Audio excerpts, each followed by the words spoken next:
Perkenalkan, nama saya Ilham Nurul Komari dari kelas 22B, NIM 659. Bahasa Indonesia ditetapkan pada tanggal 18 Agustus 1945, bersamaan dengan ditetapkannya Undang-Undang Dasar Negara 1945 sebagai dasar negara.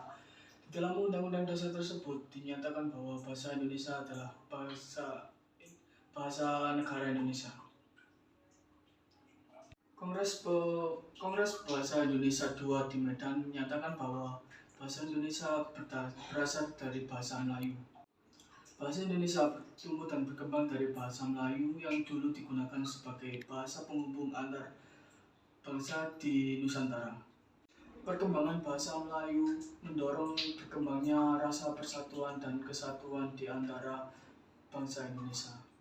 Para pemuda dengan sadar mengangkat bahasa Melayu sebagai bahasa Indonesia dan menyatakan bahwa bahasa Indonesia sebagai bahasa bangsa. Di era globalisasi ini, bahasa Indonesia berada di ujung jurang.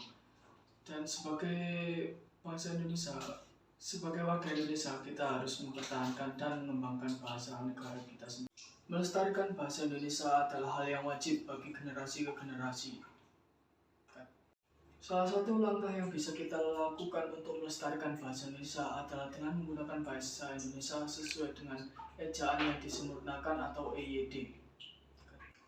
Bahasa Indonesia di masa-masa mendatang diharapkan dapat memberikan peranannya yang signifikan di dalam kehidupan modern.